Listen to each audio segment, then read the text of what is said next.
अमरावती जिल्ह्यात सतत मुसळधार पावसामुळे शेतकऱ्यांच्या पिकांचं मोठ्या प्रमाणात नुकसान होत आहे। एकीकडे सरकार शेतकऱ्यांची टिंगलटवाळी करत आहे, दुसरीकडे शेतकरी मात्र आर्थिक संकटात सापडलाय। सरकारनं निवडणुकीपूर्वी जाहीरनाम्यात कर्जमाफी करणार असं आश्वासन दिलं होतं, मात्र आज सरकार त्यावर कुठलीही चर्चा करण्यास तयार नाही। आम्ही योग्य वेळ आल्यावर कर्जमाफी करू, ही योग्य वेळ या सरकारकडे कधी येणार असा सवाल खासदार बळवंत वानखडे यांनी उपस्थित केला। तर या सरकारनं निवडणुकीपूर्वी खोटे आश्वासन देऊन सत्ता काबीज केली, मात्र आज शेतकरी संकटात असताना सरकारला जाग येत नाही। दिलेला शब्द सरकारने पाळावा, शेतकऱ्यांची कर्जमाफी करून शेतकऱ्याला आर्थिक संकटातून मुक्त करावं, अशी सुद्धा प्रतिक्रिया अमरावतीचे खासदार बळवंत वानखडे यांनी माध्यमांशी बोलताना दिली आहे। पहा, यावर्षीचा जो पाऊस आहे तो सातत्यानं लगातार आहे।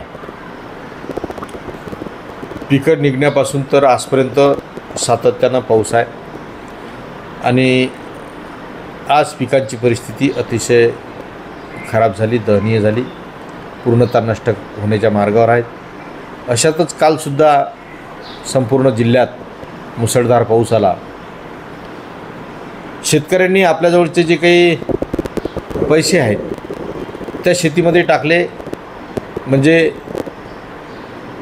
बी बियाणं असेल, खत असेल, फवारणी, डवरणी, निंदण, ह्या सगळ्या प्रक्रिया आटोपल्यानंतर आज पिकं पूर्णतः नष्ट होण्याच्या मार्गावर आहेत।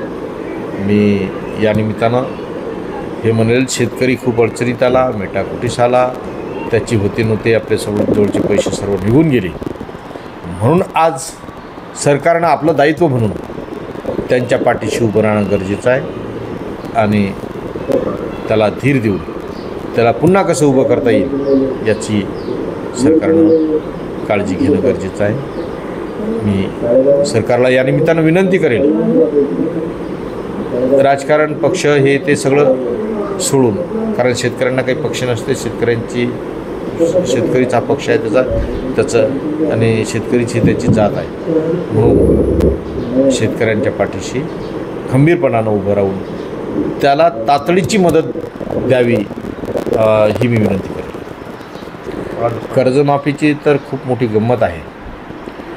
स्वतः भाजपनं किंवा मित्रपक्षानं त्यांच्या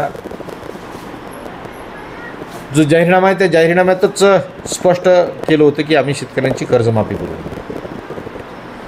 परंतु ज्यावेळेस आम्ही कर्जमाफी मागतो शेतकऱ्यांची त्यावेळेस ते म्हणतात की आम्ही सांगितलं नव्हतं, आम्ही म्हटलं नव्हतं, आम्ही बोललो नाही, आम्ही तारीख दिली नाही, असे एक ना अनेक कारणं ते सातत्यानं सांगत आहेत आणि हे म्हणतात की योग्य वेळ आल्यानंतर आम्ही कर्जमाफी करू। म्हणजे याचा अर्थ काय कळावा?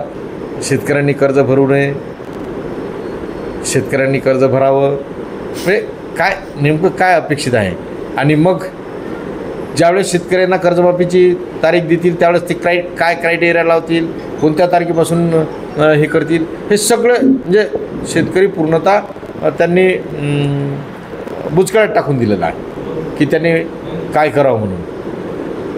शेतकरी हा काही कोणाचे पैसे डुबवणारा माणूस नाही, त्याला कर्जमाफी दिली पाहिजे, त्याची तारीख वगैरे किंवा काही शेतकऱ्यांनी पैसे भरले, काही शेतकऱ्यांनी पैसे भरले नाही, तर असं ना व्हावं की ज्यांनी शेतकऱ्यांना पैसे भरले त्यांना कर्जमाफी व्हावी।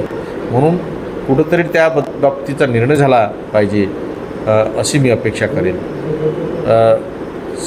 हे सरकार जे सांगते ते कर्जमाफी मागितल्यानंतर जे काही त्याला त्याची टिंगल उडवल्या जाते, टिंगल अक्षरशः, की तुझ्या बायकोचं लुगडं आमच्या पैशाचं आहे, तुमच्या मुलाचे बुटं आमच्या पैशाचे आहेत, तुमचा मुलगा आमचा ड्रेस आमच्या मोदीचा घालतो, म्हणजे जे जे काय बोलायचं ते ते बोलून सत्ताधारी हे शेतकऱ्यांची टंगल करून मोकळे झाले आहेत। मी या निमित्तानं ही म्हणेल की त्यांची टिंगल टवाळी सुद्धा या सरकारनं थांबवावी।